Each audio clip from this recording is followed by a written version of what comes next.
Hello, everyone. Welcome back to our inspirational interviews. I'm Hannah from Heartfelt Wellbeing, and I'm really excited to have our interviewee on today, my friend Whitney Natiello. And she is, oh my gosh, full of amazing knowledge. She has been a Chinese medicine practitioner for a long time, an acupuncturist, and has gotten really into studying the brain and German new medicine as well. And I enjoy having lots of conversations with her. I learned so much, and I'm really excited to share her with you today. Couple reminders as we're starting here. Please give StreamYard permission so we can see your name. And we invite you to participate in this conversation. So if you are live, you're welcome to write in the chat and we can incorporate your questions and comments into the conversation. And if you're watching this on replay, you can let us know that too. And feel free to type in questions and those can be looked at after the fact. So, without further ado, I'm really excited to share Whitney. Hello. Hello, it's good to see you. Good to see you. Welcome to our inspirational interviews. And so, I'd like to just start with asking you to share a little bit about who you are. Well, great. Well, I'm happy to be here. I'm thrilled. Um, Mm. my background is I've been an acupuncturist, Chinese medicine practitioner for 21 years. I also had a wellness center in Black Mountain, North Carolina, near Asheville for 14 years. And we had 14 practitioners and had over 30, 35 modalities that we offered to the community. So I have been in the alternative complementary healthcare field for a while. And along that time, my daughter was struggling. She had post-traumatic stress.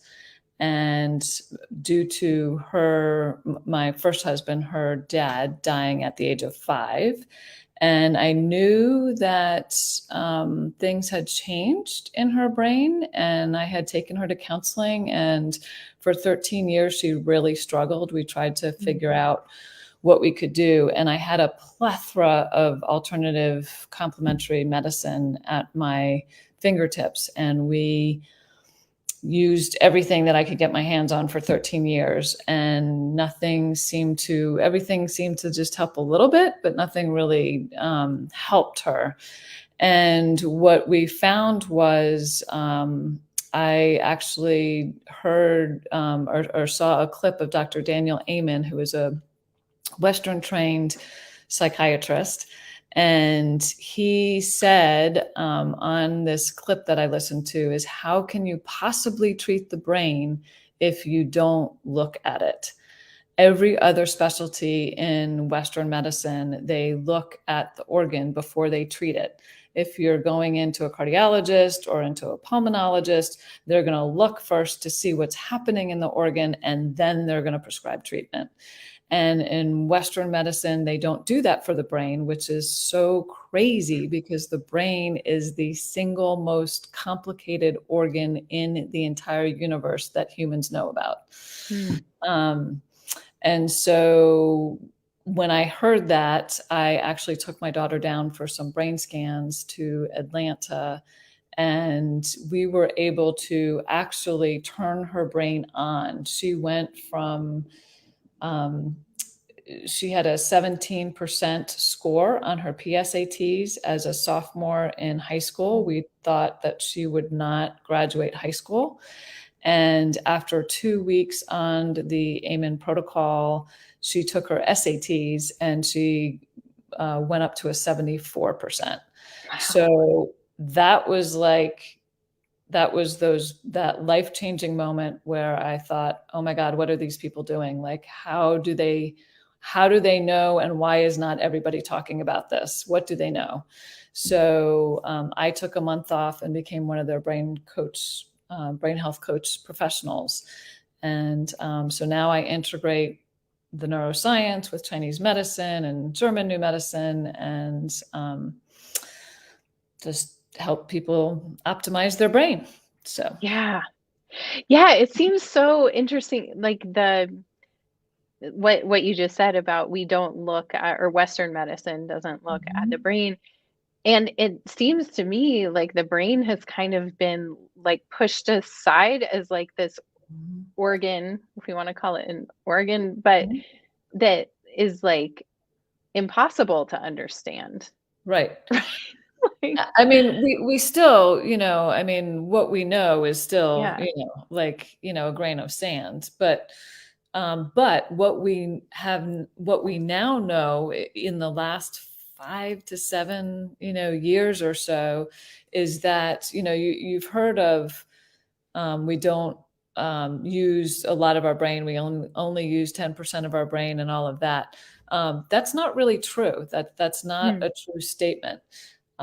Really, what we're looking at with the training that I've had is the blood flow in the brain. So doing things like yoga and tai chi and qigong is actually moving the blood in the brain to access those different parts of the brain. When Mm. you have more blood flow, that's why exercise is crucial in brain health.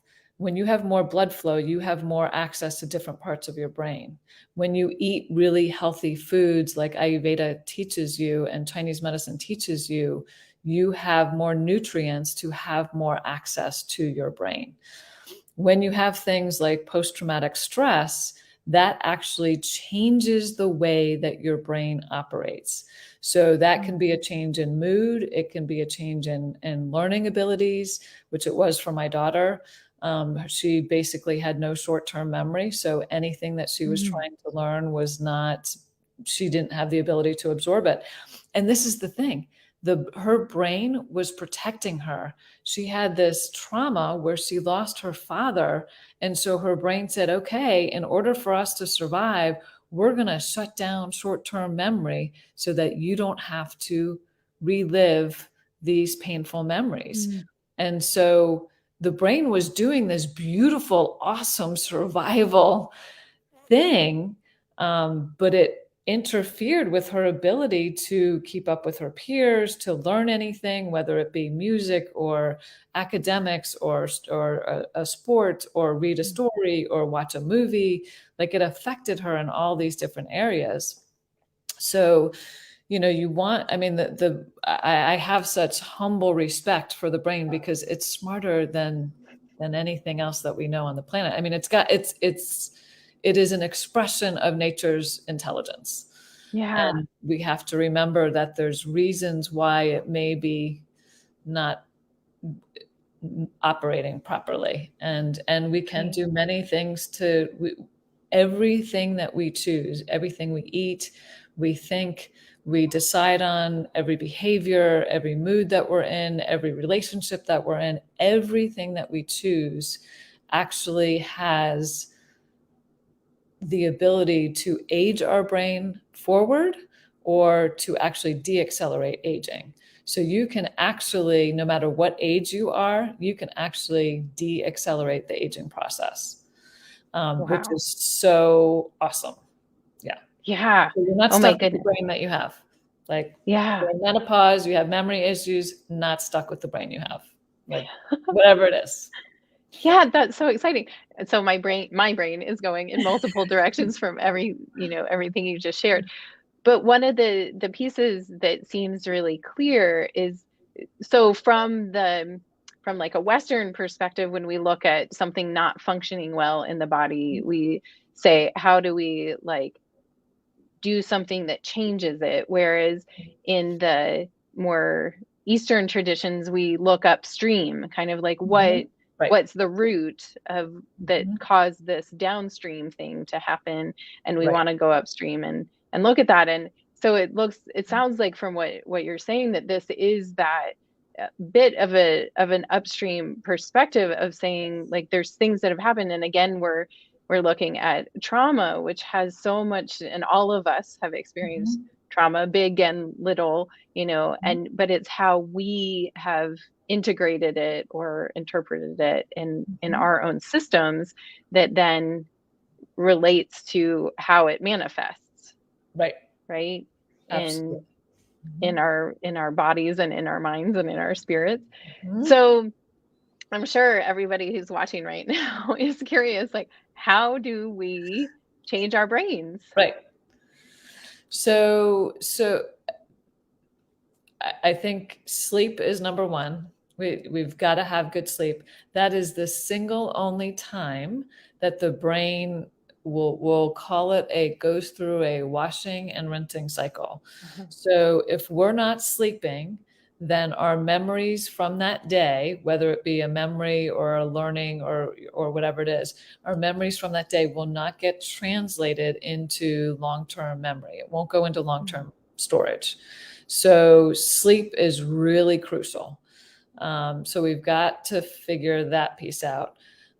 Eating healthy, warming, whole, organic, if possible, clean foods, many colors, all the colors of the rainbow at each meal at possible. Being able to eat that way, and then and really the exercise. And so everything that you do and teach in Ayurvedic, following that is going to increase your brain power and Mm. optimize it. The other thing is that I think that's really important, that most of us need extra fish oil. Mhm. And when I first graduated a long time ago in 2000, um, I was really like, people just need to get their nutrients from the food, and that should be enough. And I was just kind of like, no, I don't want to give my clients supplements. They don't need something else to digest. But I have come to realize that our soil is, it's not as good as it was, and we really do need that supplementation. So omegas, 3, 6, and 9s are really, really important, because the brain is 60% fat and it needs good fat. And especially people who are on cholesterol medication, that is reducing the fat and reducing the optimization in their brain. So that is a really fine line that you've got to balance. There's when women are on birth control, that actually depletes a lot of the minerals that the brain needs. So there's a lot of different things that you can do depending on what medications you're on, or what you're taking, that you would add in supplement wise. So omega-3s, vitamin D is crucial for the brain, and your B complexes. So I really look at like a overall the thing. And I do not work for the Amen Clinic. I do not work for Brain Health MD. I don't get anything for this. What I'm saying is, I used to carry 17 product lines of Chinese supplements, Chinese herbs and supplements. And what I have found is the Brain MD line of, they have a brain and body power that has omega-3s, that has brain nutrients that are really specific to the brain, and a multivitamin, multimineral. And I like that. They also have a brain and body power max. And that formula is really good if there's been any concussions or things like that. Mm. It's kind of an extra boost. That's what they did.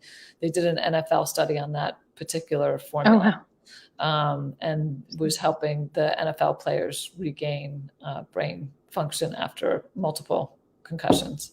Wow. So, Wow. yeah. Yeah. So it goes back to the basics of like eat well, sleep well, move your body, All the free breathe. things, all the Right. free things, right? Those are all free. You just have to know what to do, right? So Right. that's why, people work with you, is so that they figure out what Right. to do. Yeah. Yeah. Yeah. And I guess I want to I mean, I think this is something that ends up being connected to exercise or movement, but that breathing is so key. Yeah, like Absolutely. oxygenating our brains, right? And so many people are shallow breathers or mouth breathers, Right. and we're not actually getting the circulation, the stimulation, the oxygenation going to, well, any part of our bodies, but especially the brain. Yes. It's And key. and I will say, thank you so much for bringing that up. So the oxygenation is crucial. So our brain is typically like 2 to 3 pounds in a person, which is about 2 to 3% of your body weight. And it consumes 20 to 30, just that organ, 2% of your body weight consumes 20 to 30% of all of your calories. So when you look at your plate and you say, okay, 20 to 30, a third of my plate is going to my brain. What would I like to put into my brain? What kind of fuel would I like to put in? Like all the colors, cooked, all of that. And then the other thing to think about is if you have snoring, if there's any potential that somebody has sleep apnea, that is actually killing brain cells on a minute-to-minute basis while they are sleeping. And you have to get a sleep study ASAP on that. Check your oxygen at night. You can get an oximeter from your doctor, or you can get it at the drugstore, and make sure that you are getting oxygen to your brain at night. Because if you are not, and it's trying to repair from the day, and it's trying to put memories from short-term to long-term, it's not going to happen. And when you have sleep apnea, it's kind of like having mini heart attacks, very small heart attacks throughout the night, every single night. Like, wow. That is not, if you're snoring, you have to figure out, in Chinese medicine, we would say there's probably a phlegm going on. There's a lot of dampness in your body. You've got to figure out the root of what is causing the snoring and potential sleep apnea, because that is one thing that'll really negatively impact your brain. Mm-hmm. So I have several clients who have sleep apnea, and they use the breathing machine. So that Yes. takes care of that. Yeah. Yes, it does. It does. Yeah. And you want to get it soon. You don't want to be like, oh, well, I'll do it next year. Or, like every night, every minute of every night that you do that, you're losing brain cells. So, yeah. So we want to preserve our brain cells. And so in terms of kind of reinvigorating parts of our brains that maybe we aren't using, I'm suspecting there's other things, and maybe that goes into more individualized techniques, but are there things to kind of optimize once we're eating well and sleeping well and right. Yes. Good. Excellent question. moving? Thank you. So one of the best things to do is actually to get out of your habits. No, don't say that to my I'm gonna put it with a caveat. Okay. Keep your habits on sleep and digestion and eating and meditating and yoga and movement and all of that. Good. Okay. And when you're cooking, when you're walking through your house, when you're brushing your teeth, do the opposite of what you normally do. Switch up your hand when you're brushing your teeth. Wash your hair with your other hands. Instead of brushing your teeth and getting into the shower, get into the shower and then brush your teeth. Make your brain work. So if you typically go through the living room to get to the kitchen and there's another room you can go through, or another hallway, or up or down the stairs, go the other way to get to the kitchen. If there's, when you're driving, instead of just getting in and going the same route, take a different route and make your brain work.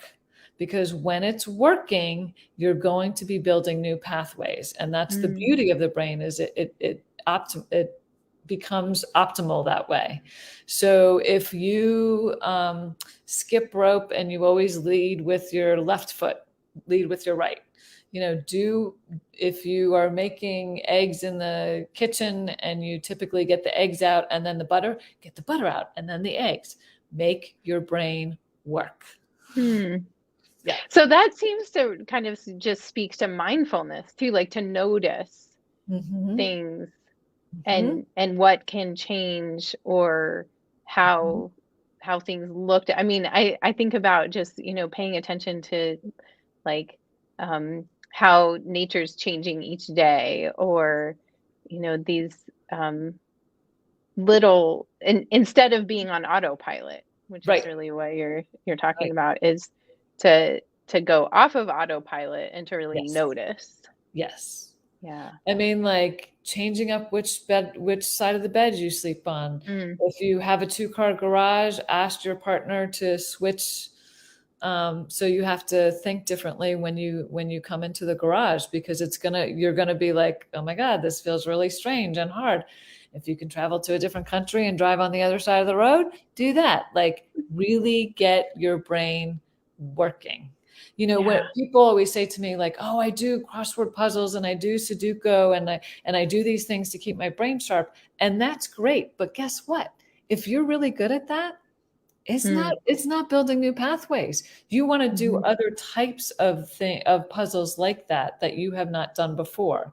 If you do a lot of word stuff, do a lot of number stuff, or vice versa. mm, So mm. doing the same thing that you're really good at, you don't want to do that. Whatever, like the bottom line is, whatever you suck at, that's what you want to do. Me Like too. if you suck at dancing, like I do, I take dance lessons because that gets my brain working in a different way. If I mean, that's, if yoga's really hard for you, you want to do that. Yeah, And you that's want to great. do it just to get your brain working. Yeah. So, That's so, like, counterintuitive to I feel like so many of us, and also, mhm. like, how kids are being raised these days is, like, what are their aptitudes? And, Mhm. there's a lot of aversion to doing things that you're not good at. It's like, "Well, I'm not good Right, at that, so I'm not gonna do it." And right, yeah, right. like, And here's a that's reason to do it. Well, and especially when you're young, when Mhm, you're a kid, that's why it's really important is that you give them so many different options. And people are like, oh, well, they got to play soccer for 7 years in a row.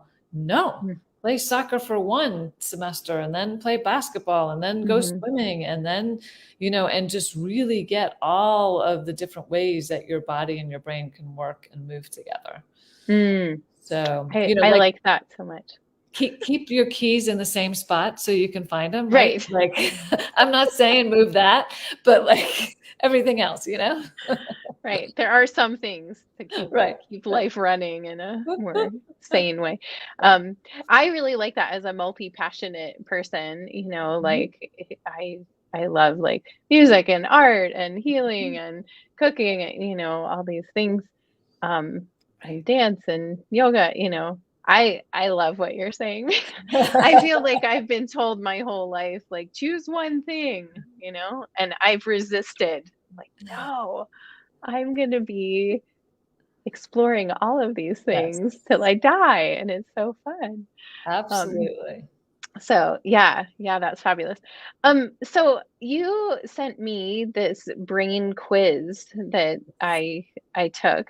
Can Mhm. you tell us a little bit, because we're gonna share this with you all here, and Whitney's coming back next week, and she's going to share with us what we can glean from this quiz. So this is the first time I'm giving you all watchers of inspirational interviews a homework assignment. So tell us a little bit about what we can learn from this brain quiz. So this is a brain health assessment that takes about 10 to 15 minutes. It's free. You just have to put in your email. Um, and it is what Dr. Daniel Amen over 30 years has. Um, you can't boil down 30 years into a little 10-minute quiz. However, he has put a lot into this, and you can tell a lot about a person's brain by looking at this. So you're going to look at mood, behavior, learning, sleep, executive function. You're going to look at your sense of well-being, all of those things. And what I would recommend for this is that you take the quiz and you have somebody you love who knows you well and have them take the quiz about you as well. And you can do it for them as well. It's free. You can take it. You just need a different email when if you're doing it a couple times. So the purpose of this, what I really appreciate what Dr. Amen has done is he has given this to the world to say, these are the basic fundamentals that your brain type needs. And so there's 16 different brain types of Mm. how the blood is flowing in your brain. So it will, with the 16 brain types, it shows if blood is flowing, if it's too much in one area of the brain, if it's too little, or if it's normal. And so when you look at the mixture of the 16 brain types, there's of course benefits and beautiful things about all of them. There's not one brain type that is better than another brain type. What it means is that you do things better in different ways than other people do. And that's the beauty of our individuality. And so what it is about, he gives you 7 pages of a PDF that says, this is the type of fish oil you need. Remember to get your vitamin D. And then if you are missing any precursors to neurotransmitters, it will show up on there and he will suggest different supplements. Hmm. So it's a really great overall health quiz. And if you've had multiple concussions, if you have a lot of PTSD, if you have, a lot of trauma and things like that, you may need to work one-on-one with somebody. But really, for the most part, it gives you a good idea and a good starting point. So, and he'll give you the why, he'll give you what to eat, he'll give you do higher protein, higher carbs for your brain type, and that kind of thing. So it's a really great tool, and I think everybody should. I mean, it's free. Yeah, take advantage of it. Great. So we'll bring Whitney back next week. And just in wrapping up this session, can you tie in what you've been able to see with incorporating what you've learned about this modern brain wisdom or science into what you practice with Chinese medicine and acupuncture? Yeah. So basically what I found was that when people were learning about Ayurvedic or Chinese medicine, or learning a different lifestyle to optimize their health, if they were having difficulty enacting the lifestyle changes, then I look at the brain and go, okay, where's the brain stuck? Because if the brain is not operating fully, you may have challenges enacting the lifestyle changes. Mm. So we can talk about like, hey, quit smoking. It's Right. not good for you. But if your brain is addicted to it and that's the hyper area in your brain, you can't quit until your brain is taken care of. So, Yeah. so what I find is that the wisdom of these ancient traditions that you and I practice, that is the wisdom on lifestyle and how to live. Western medicine does not have that. The Mhm. wisdom is here in the ancient traditions. Thousands of years, billions of people, over half the world's population practicing, they have figured things out. And when we can't actually put those into our daily practice, then we need to pull in the neuroscience of the brain and figure out what is blocking us to be able Mm. to then be able to say, okay, I can now live this lifestyle to fulfill me fully, from a Mhm. perspective. So I don't see it. I see it very melded together. You can't. I Yeah. mean, everybody's got a brain, and Right. our brains and our experiences all make a different ability to live healthy lifestyles. There's people out there who are sick, who need help, and their brain may be stuck. They know the things to do, but they literally cannot do them. They are incapable of doing them. And you have to treat the brain in order to get them through that. Mm. Yeah, that's so powerful and exciting. Well, I could keep asking you questions all afternoon long, but we're going to stop here and we'll have you back again next week. Thank you so much You're for welcome. sharing with us today, and we'll see what folks have to say after taking these quizzes next week. And I would So, and how say, can I'm sorry, I okay. would just I would just invite people to write in their questions, and we'll take a look at them, and I will try to answer them next time. If not in writing, then on Facebook, then I will verbally. Great. Yeah. Whitney's in this group, so feel free to Mhm. type your questions in with this interview and she'll get to see them. And where can people find you if they're interested in learning more about what you do? So my website is brainwiseacupuncturist.com, and We can post that here. we'll post that. It's a long one. And the way that I work, I actually teach practitioners the neuroscience piece for them to integrate into their complementary alternative medicine practices. So that's my main gig. And then I do take some clients in helping to optimize their brain. And so if you look on my website, there's an Optimize Your Brain coaching program that's just 5 sessions long. So Great. So check it out, everyone. And we'll have you back next week and learn more about optimizing our brains. Thank you so much, Whitney. thank you, Hannah. I appreciate you. Yay.